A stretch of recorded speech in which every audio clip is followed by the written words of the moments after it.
August 14, 1944. A private villa at Herlingen, a quiet village in the hills above Ulm in southern Germany.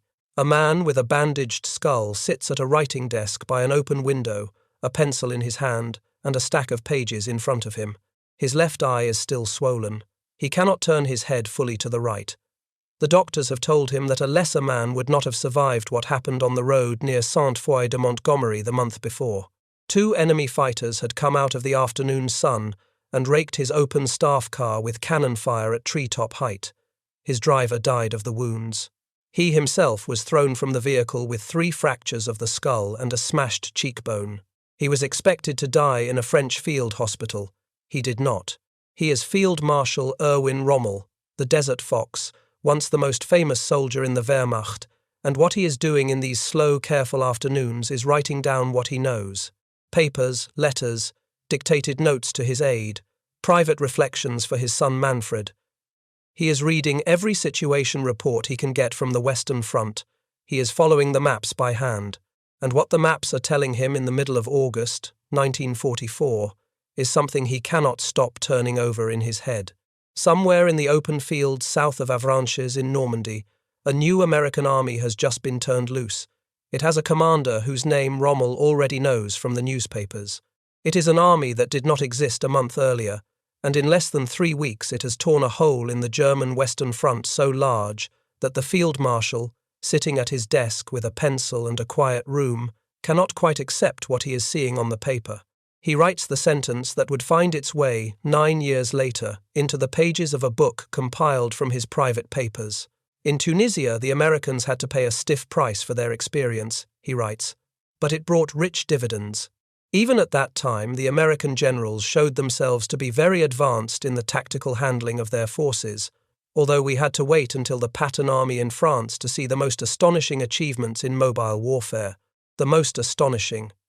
This from the man who had written the book on mobile warfare himself, whose panzers had cut France in half in 6 weeks in 1940, who had chased the British into the sea at Dunkirk and run the 8th Army, ragged across 1,000 miles of desert. Rommel was not a man given to loose praise, and he was not given to false compliments about his enemies. When he wrote that sentence, he meant it in the most literal way. He was watching something he had never seen before. He was watching his own doctrine of movement, his own faith in speed, his own philosophy of the bold stroke, practiced at a scale and a tempo his Wehrmacht could no longer match. The question is why?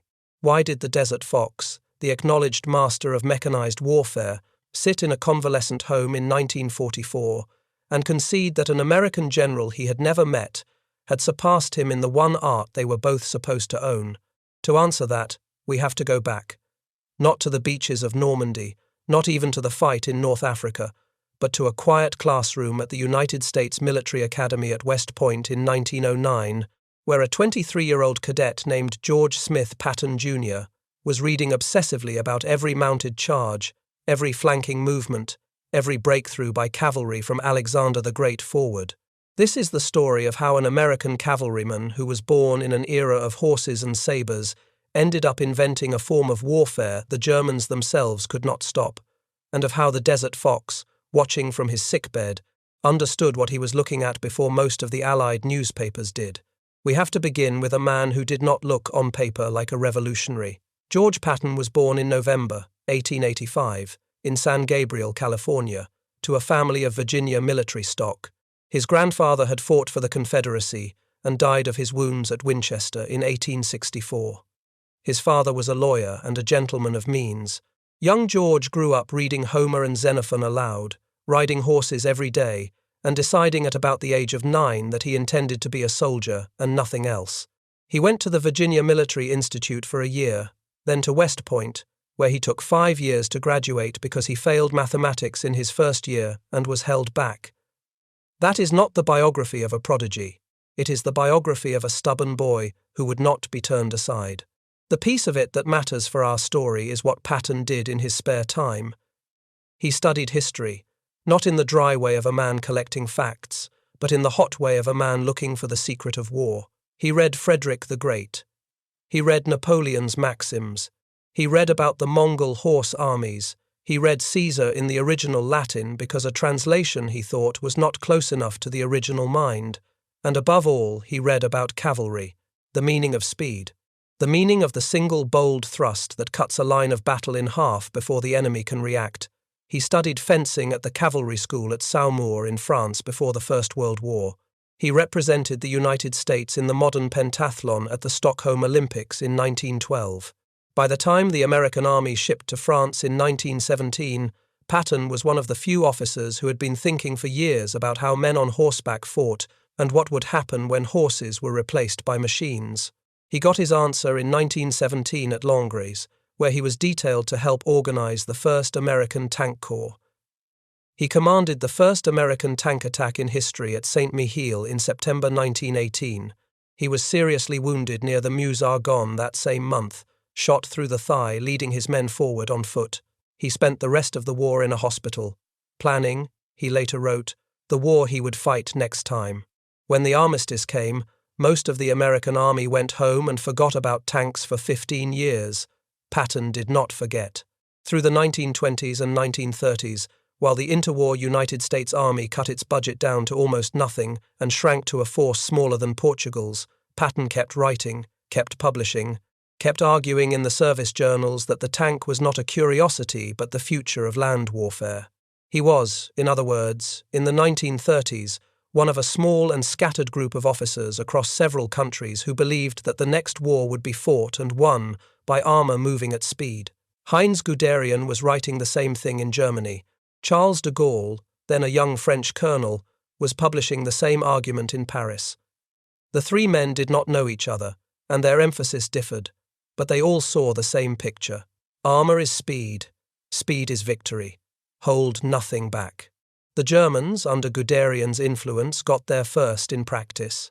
In May 1940, they used panzer columns in exactly the way these three men had all described, and they destroyed the French army in 6 weeks.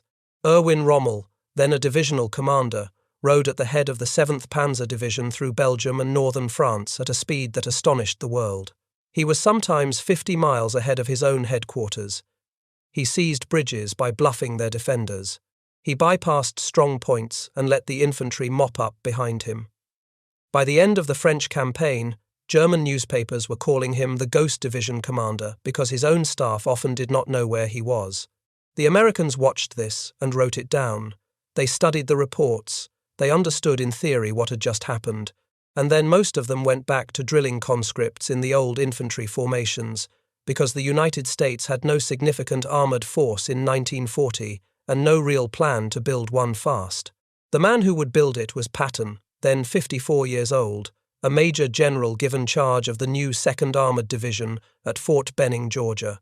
He trained his men the way he had been waiting 20 years to train men.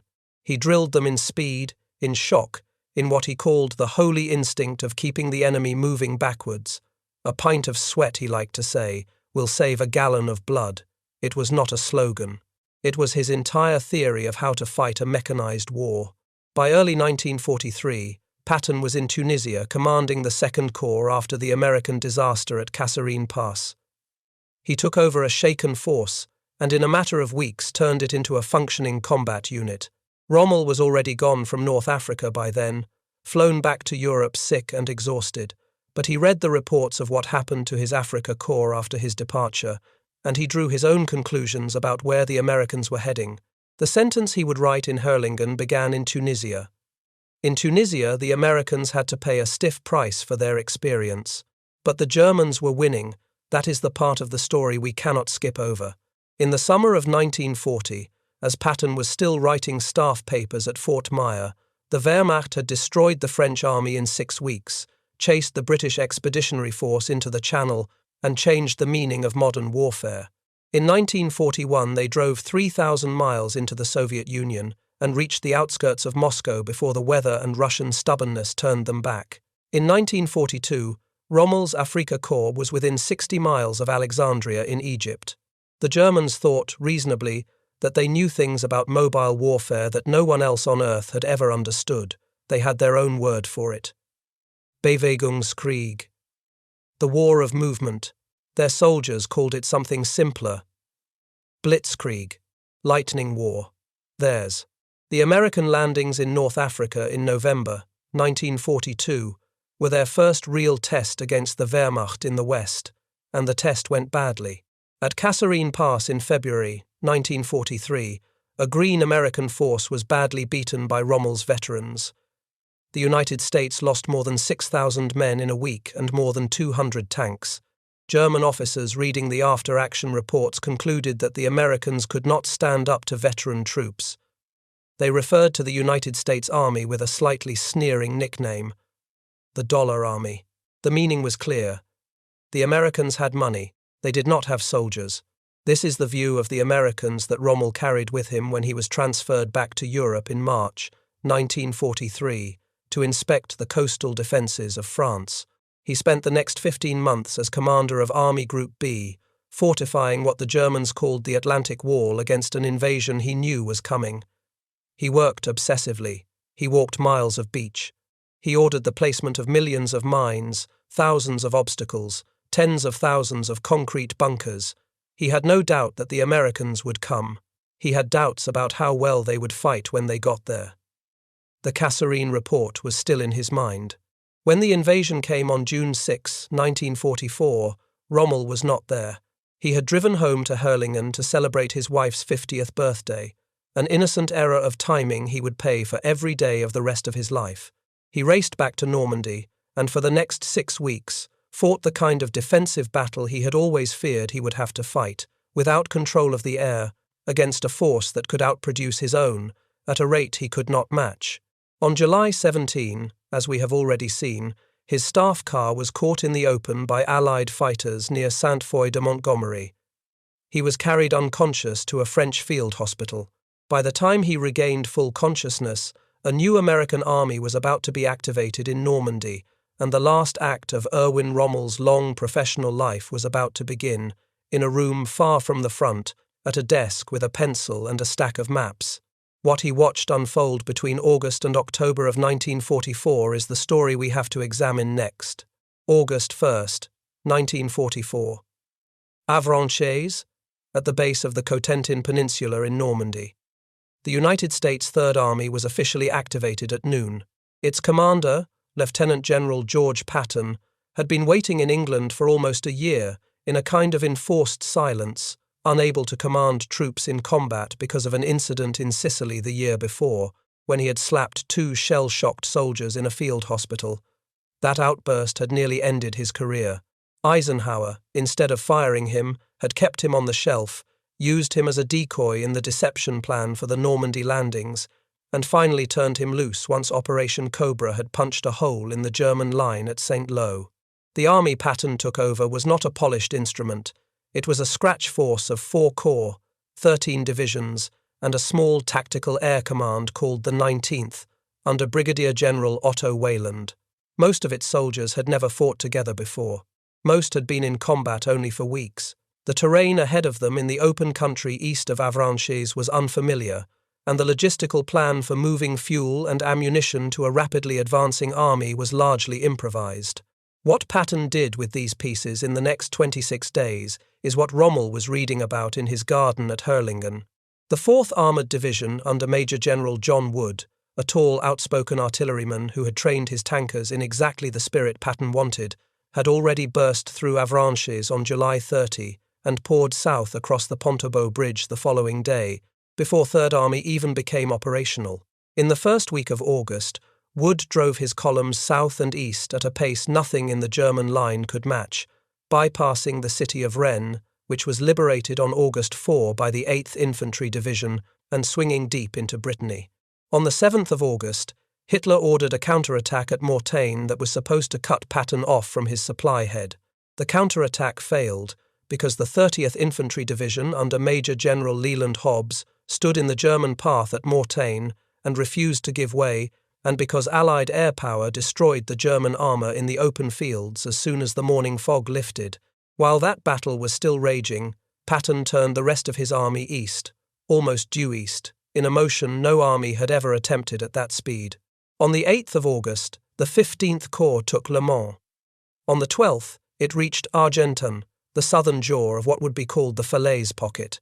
In that pocket, 2 German armies, the 7th and the 5th Panzer, were being slowly encircled by Canadians pushing south and Americans pushing north. Patton wanted to close the gap by driving his 15th Corps straight through Argenton into Falaise. The American Army Group commander, Omar Bradley, held him back out of concern that the two Allied forces would collide in the fog. About 100,000 Germans escaped through the narrow opening that remained. 50,000 others were killed or captured. 10,000 lay dead in the pocket itself. The 7th Army, the force that had opposed the Normandy landings, was effectively destroyed. By the 15th of August, Patton's 20th Corps had crossed the Sarthe River. By the 19th, the leading elements of the 3rd Army were on the Seine, 200 miles east of Avranches. The French 2nd Armoured Division under Jacques Leclerc, which had fought with Patton's 15th Corps around Le Mans and Argenton earlier in the month, was transferred to Leonard Guerreau's 5th Corps of the 1st Army on August 20 and sent east to liberate Paris. It reached the city on the 25th of August, and the German garrison surrendered that afternoon. Between the 1st of August and the end of the month, Patton's 3rd Army had advanced farther and faster than any American army had ever moved in the field. On some days, his tank columns covered 60 miles from dawn to dusk, against a retreating enemy who could not reform a line fast enough to hold them. This was the Patton army Rommel was reading about in Herlingen. The reports that reached German headquarters were fragmentary, because German communications in the West were collapsing, but they were consistent. The Americans are already at Le Mans. The Americans are already at Orléans. The Americans have crossed the Seine at 5 places simultaneously. A German officer who was captured that month and interrogated by an Allied intelligence team said something that was recorded in the transcripts and that captures what the Wehrmacht had begun to feel about Patton. "We know he is coming," the officer said. "We do not know from which direction. We do not know when. We only know that our reserves will not arrive before he has already taken the next town." Consider one of the ordinary men who made this speed possible. His name was Harold O. Miller, known as Hal to his squadron mates. He was born in 1924 in the farming town of Galt, California, and raised down the road in Santa Rosa, where he graduated from the local high school in 1942. He was 20 years old when he flew his first combat mission on May 3, 1944, as a Republic P-47 Thunderbolt pilot in the 352nd Fighter Squadron of the 353rd Fighter Group, stationed at Royal Air Force Raiden near Ipswich in England. The Thunderbolt he flew was nicknamed Sniffles. He was the youngest pilot in his squadron. On the morning of July 24, 1944, a week before the 3rd Army would be activated, Hal Miller flew a ground attack mission near the French town of Livarot. He spotted a large open staff car with officers in the back on a country road. He dived on it and fired every gun in his aircraft. His gun camera recorded the attack. He did not know, and would never be told for certain in his lifetime, who was in the car. For months afterward, the hometown newspapers in Santa Rosa would carry headlines calling him the boy who got Rommel. Later research, including work by the archivist Reginald Byron at the Tangmere Military Aviation Museum, would conclude that the most likely pilots to have actually hit Rommel's car at Sainte-Foy-de-Montgomery on July 17 were Charlie Fox of No. 412 Squadron of the Royal Canadian Air Force, with a second possibility being South African Johannes Leroux of the Royal Air Force. Miller had strafed a different staff car on a different day. But it does not matter who got Rommel, exactly, because by mid-August 1944 there were hundreds of pilots like Hal Miller in the skies over France, men in their early 20s who had learned to fly 2 years earlier, who now owned the daylight hours over every German road between the Seine and the Saar. This is one of the reasons Patton could move as fast as he did. He had the sky. The men of the Red Ball Express were the other reason. If you are watching this and your father or uncle drove a truck for the Quartermaster Corps in France in the autumn of 1944, I would be honored to read his name in the comments. He was part of something the American military had never attempted before, and something the Germans, even at their best, could not have matched. It is worth pausing for a moment to remember him. The young men in the cabs of those jimmies, about 75% of them, African-American soldiers in a still segregated army, kept Patton's tanks rolling on nothing but cold coffee, cigarettes, and sheer force of will. A like on this video, a second of attention, is a small way to keep the memory of what they did from slipping any further into silence. And now I want to turn to the piece of the campaign that Rommel, in his Herlingen garden in September, was probably reading about with the sharpest professional attention of his life, because what he had been watching in August was speed against a broken enemy. What he watched in September was speed against his own reinforcements. On the 12th of September, 1944, Patton's Third Army reached the Moselle River in Lorraine. It had been a campaign of 6 weeks. The Americans were tired. Their tanks were worn. The Red Ball Express had kept them moving, but the logistics strain was beginning to tell. On the 30th of August, Patton's daily gasoline receipts collapsed from roughly 400,000 gallons to about 32,000, a drop of better than 90%, because Eisenhower had shifted supply priority to the northern armies for the operation that would become Market Garden. "My men can eat their belts," Patton told Eisenhower at a meeting on September 2, "but my tanks have got to have gas." It was not a joke. It was a factual description of the Third Army's situation. Patton had outrun his own supply lines and was now sitting on the Moselle, facing the last major natural barrier before the German border, with a dwindling ability to move. Hitler, watching from East Prussia, believed he saw an opportunity. He ordered the newly rebuilt 5th Panzer Army, under the command of General Hasso von Manteuffel, to launch a counterattack in Lorraine, aimed at recapturing the town of Luneville and the American bridgehead over the Moselle at Dieuluard. The force he assembled was the strongest German armoured concentration in the West since D-Day. 262 tanks and assault guns, 2 fresh panzer brigades, the 111th and the 113th, equipped with brand-new Mark V Panther tanks straight from the factory, elements of the 11th Panzer Division, a veteran formation, supporting infantry and artillery. On paper, it was a force that could smash a single American armoured division, which was precisely what it was going to meet in the open country around the village of Aracourt. What happened there between the 19th and the 29th of September 1944 was the largest tank battle fought by the United States Army on the Western Front to that date. The American formation in the Germans' path was Combat Command A of the 4th Armored Division under Colonel Bruce Clark, a tough engineer turned tanker who had been one of Wood's trusted subordinates since Normandy. Clark had about 50 M4 Sherman medium tanks, a handful of M5 light tanks, and the M18 Hellcat tank destroyers of the 704th Battalion. He was outnumbered roughly 3-1 in armour, and the German Panthers mounted a 75mm gun with a much longer effective range than Clark's Shermans. The morning of the 19th broke with a heavy ground fog. The Germans attacked blind. Because the 5th Panzer Army had been rebuilt so hastily, its reconnaissance units were inadequate, and its new crews had never trained together in combined arms operations. They drove straight into Clark's positions without knowing where Clark's positions were. The Shermans, firing from concealment, caught the Panthers in the flank at ranges of 400 yards or less. At that distance, the Sherman's 75mm gun could kill a Panther by punching through its thinner side armour. 11 German tanks burned in the first exchange. By the end of the morning, the advance of the 113th Panzer Brigade had been stopped. It was not a single engagement, but 11 days of running combat. The Germans kept coming. Clark's men, along with the 37th Tank Battalion under Lieutenant Colonel Creighton Abrams, a short gravel-voiced tanker born in Springfield, Massachusetts, and raised in the Feeding Hills section of nearby Agawam, who chewed a cigar and led from his command tank, kept finding ways to defeat them.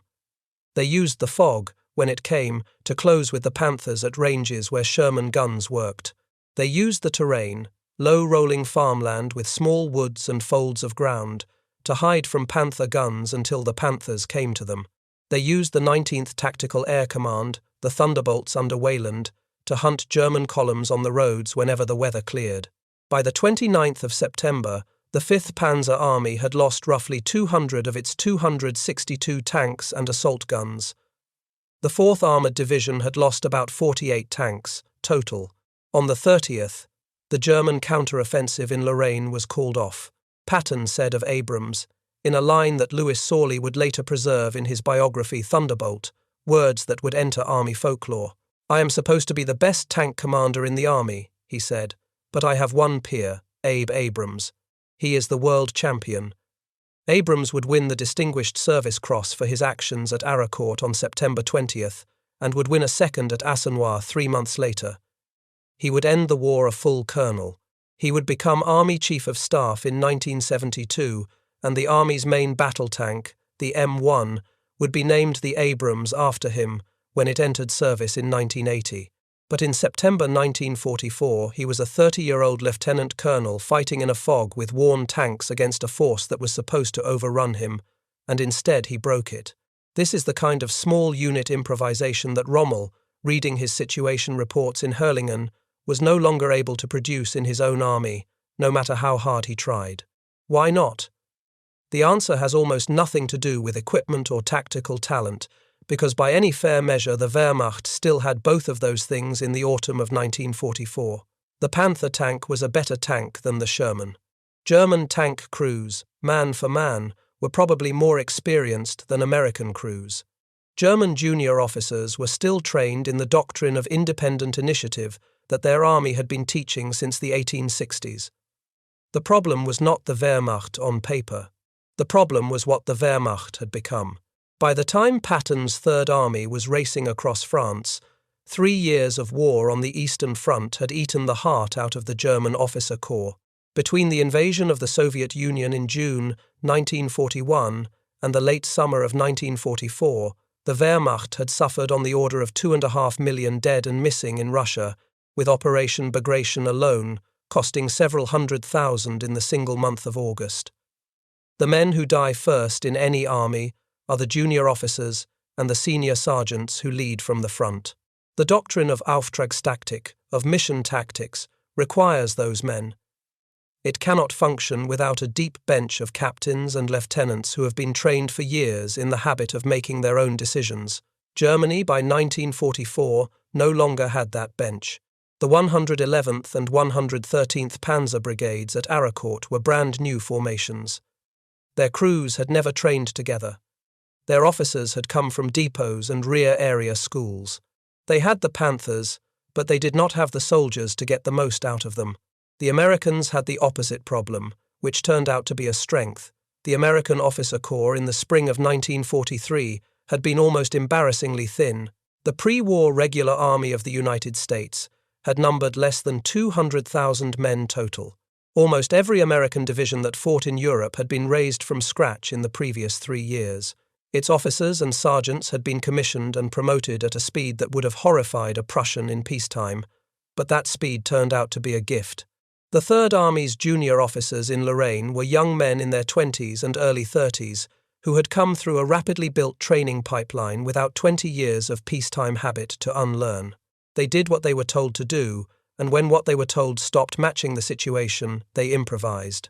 There was also the American civilian background. Many of Patton's tankers had grown up fixing their own trucks and tractors on farms in Iowa and Texas and Pennsylvania, reading automobile magazines as boys, taking apart engines in their own driveways. When a Sherman threw a track in a Lorraine cornfield, the crew generally fixed it in the field without waiting for a maintenance battalion. The famous Rhino hedgerow cutters that Sergeant Curtis Cullen Jr. had welded onto Shermans in Normandy 6 weeks earlier were part of the same phenomenon. Americans improvised with metal because they had been improvising with metal since childhood. It was not a doctrine. It was a habit.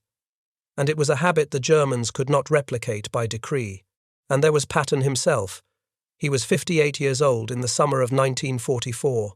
He had been studying armored warfare, reading, writing, and arguing about it, since before many of his own men were born. He had a clear operational philosophy that he could explain in 2 sentences to any officer in his command. Find the enemy, hit him where he is not. He ran his headquarters like a school. He pushed his corps commanders to push their division, commanders to push their regiments, to push their battalions, to push their companies. He believed, with an almost religious intensity, that a moving column was safer than a stationary one, because the enemy could not shoot what he could not find. This is exactly what Rommel had believed in the desert. Patton had absorbed it from watching Rommel from across the sand in 1943, and he was now practicing it at a scale Rommel had never been given the resources to try. Rommel understood this. He had spent his whole career in an army that believed what Patton believed. In his final weeks, in Herlingen, as the Gestapo began to close in on him because of his peripheral connection to the July 20th plot against Hitler, he also understood something else. The Wehrmacht that had trained him to fight this way no longer existed. Hitler had spent 2 years micromanaging the army from the Wolfschans, firing any general who exercised independent judgment, requiring permission for withdrawals at the battalion level, punishing initiative as insubordination. The doctrine was still in the manual. The men had forgotten how to use it. Rommel had argued against this tendency since 1942. He had written it in reports. He had said it to Hitler's face. It had cost him his command and, by October of 1944, it would cost him his life. But there is one moment in the story of Patton and his Third Army where the contrast between the two armies came into the clearest possible focus, and it came after Rommel was already gone. Rommel took cyanide on October 14, 1944, in the back seat of a staff car on a country lane outside Herlingen, after 2 emissaries from Berlin, Generals Bergdorf and Maisel, arrived at his door with Hitler's ultimatum. The choice was suicide, with a state funeral and his family left alone, or a public trial before a people's court that would end in execution and the ruin of his wife and son. He was 52 years old. He did not live to see what Patton would do in the snow 2 months later, but the moment is the final test of the argument he had already made about the Patton army in France. On December 16, 1944, before dawn, roughly 20 German divisions and about 200,000 men, supported by something like 1,000 tanks and assault guns, attacked the thinly held American line in the Ardennes forest of Belgium and Luxembourg. Over the coming weeks, the German commitment would rise to more than 400,000, but the opening blow was large enough. The attack achieved almost complete surprise. By December 20th, the German spearheads had surrounded the Belgian crossroads town of Bastogne, where the 101st Airborne Division under its acting commander, Brigadier General Anthony McAuliffe, was holding on without winter clothing, without adequate ammunition, and for most of the siege without air resupply because of fog. On December 22nd, 4 German soldiers walked up to the American perimeter under a white flag carrying a written ultimatum demanding the honorable surrender of Bastogne within 2 hours. McAuliffe handed the note by a subordinate, read it, said, "Oh nuts," more or less to himself, and asked his staff what he should reply. Someone suggested that his first reaction had been good enough. McAuliffe wrote on a sheet of paper, to the German commander, "Nuts," the American commander. The German officers who received the reply did not understand the word and had to have it translated. That moment has passed into American folklore, and rightly, but what happened behind the scenes of the Bastogne relief is the piece that belongs most properly in Rommel's sentence about the most astonishing achievements in mobile warfare. Patton had been told of the German breakthrough on December 17th. At that moment, his Third Army was in the Saar region of western Germany, attacking due east toward the Rhine. On December 18th, he received orders from Bradley to transfer the 10th Armoured Division to the First Army and to prepare to turn part of his own army 90 degrees, from east-facing to north-facing, to strike the southern flank of the German salient. On December 19th, at a meeting in Verdun chaired by Eisenhower himself, Patton told the assembled senior Allied commanders that he could attack with 3 divisions in 48 hours. The room fell silent. Bradley told him that was impossible. Patton said it was not. What the generals in the room did not know was that Patton had already given his staff 3 contingency plans for a northward pivot, keyed to prearranged code phrases, before he had ever left his own headquarters. When word came back that Eisenhower had approved the maneuver, Patton made a single telephone call that set the whole machinery in motion. Over the next 6 days, the Third Army executed what military staff colleges still teach as one of the great logistical achievements in the history of mechanized warfare. 3 divisions, something on the order of 100,000 men and more than 130,000 vehicles, disengaged from a major offensive action, turned 90 degrees, and attacked in a new direction, over congested, icy roads in winter conditions, within the window Patton had promised. The spearhead of the movement was the 4th Armoured Division, the same division that had broken out at Avranches in August and destroyed the panzer brigades at Aracourt in September. Its lead battalion was Abrams' 37th Tank Battalion, the same battalion that had fought at Aracourt. On the afternoon of December 26, at about 4:50, a single Sherman tank named Cobra King, under the command of First Lieutenant Charles Boggess of Company C of the 37th Tank Battalion, broke through the German encirclement near the village of Assenois and made contact with the engineers of the 101st Airborne on the southern edge of Bastogne. The siege was broken. Abrams rolled in behind him in his own command tank, Thunderbolt the 6th, and linked up with Brigadier General McAuliffe a few minutes past 5. He had, in the course of that single week, led his battalion in a 150-mile march north in freezing weather, fought through the 5th Fallschirmjäger Division, destroyed hidden German anti-tank guns in face-to-face combat, and delivered an American armored division into a surrounded American airborne division in the middle of a blizzard. Rommel had been dead for 2 months when Abrams reached Bastogne. He never saw the Ardennes. But the relief of Bastogne is the clearest possible demonstration of what he had been writing about in August when he used the word astonishing. The Third Army had done, in 6 days in the snow, something no army in Europe had ever done before.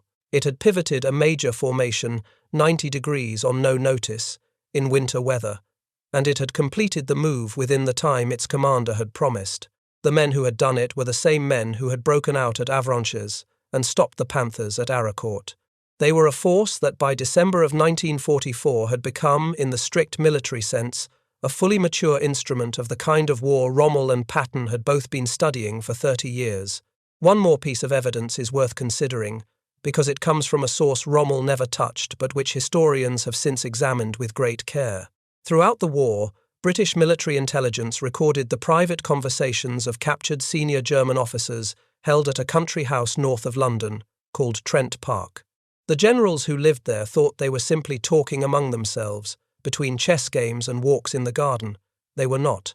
Every room was wired, and the transcribers, many of them German Jewish refugees who had fled the Reich a few years earlier, listened in shifts and took down every word. The resulting files, published in edited form by the historian Sonke Neitzel under the title Tapping Hitler's Generals, run to many tens of thousands of pages. What stands out in the Trent Park transcripts from late 1944 and early 1945 is how often captured German officers, talking freely to each other, returned to the subject of the American army in France with something close to professional bewilderment. They knew from their own reports that the Americans at Kasserine had been easy. They could not reconcile that memory with what they had met in Normandy and Lorraine. One general, captured in Italy and later transferred to Trent Park, told a fellow prisoner that the American tempo in Lorraine had been faster than anything German reconnaissance could track in real time. Another, discussing the Ardennes, told a companion that the German counteroffensive had already failed by the 4th day because the weather had lifted and the American tactical air was back in the sky. A third, reflecting on the whole Western campaign, said in essence what Alfred Jodl would later say at Nuremberg under interrogation, that the war in the West had been effectively lost at the moment of the Normandy breakout. That is, at the moment Third Army was activated and turned loose. Rommel did not live to read these transcripts, but his sentence in the Rommel papers captures what they say. The Patton army in France was the most astonishing thing he had seen in 40 years of studying war, and he had the honesty to write it down in a book that would be published only after his death by an English editor he had never met, working from papers his widow had kept safely locked in a drawer in Herlingen through the last months of the war. So what did Rommel see? He saw an American general who had studied the same campaigns he had studied and had reached the same conclusions about mobility, deception, and the bold stroke, but who was working with a country, a logistical depth, and a pool of young junior officers Rommel had never been given. He saw the Wehrmacht's own doctrine being practiced, with a fluency the Wehrmacht itself had lost, by men who had never read a German staff manual, and he saw it without looking away, which is the hardest thing for a professional soldier to do when the men he is watching are the men who will win. That is why the sentence he wrote in Herlingen, in the last month of his life, matters. It was not chivalry between old adversaries, it was a judgment. The most astonishing achievements in mobile warfare, written by a man who had once been the most famous mobile commander on earth, about an enemy he would never face in the field, George Patton outlived Rommel by about 14 months. He was killed not in battle but in an automobile accident near Mannheim in December 1945, 7 months after the German surrender. Creighton Abrams lived to become one of the most respected officers in the post-war American Army. The men of the 4th Armored Division who had fought at Avranches and Aricourt and Bastogne went home, mostly to quiet lives. Hal Miller came back to Santa Rosa and worked in business. The truck drivers of the Red Ball Express, most of them black Americans in a segregated army that had given them the hardest and least glamorous jobs of the war, returned to a country that was not yet ready to give them credit for what they had done. Many of them never got that credit in their lifetimes. If any member of your family drove for the Red Ball, fought in the 4th Armored, flew a Thunderbolt over France, or walked into Bastogne in the last days of December 1944, I would count it a privilege to hear about him in the comments. What was his name? What did he remember? What did he tell you that he did not tell the newspapers? Those small private facts are the part of the history that the books cannot reach. If this investigation gave you something to think about, consider subscribing so the next one can find you. There are many of these stories, and most of them turn, in the end, on ordinary men making extraordinary decisions in moments nobody warned them were coming. And the last word belongs to the man at the desk in Hurlingen. He had spent his life believing that speed was the highest virtue in war and that the soldier who hesitated was already beaten. In August 1944, sitting in a shaded garden with his papers and his pencil, he watched an American army practice his own creed at a scale he could not match, and he did what every honest professional eventually does. He put down what he saw, in plain words, and he signed his name to it. He never wrote a more generous sentence about anyone, and he never wrote a more truthful one either.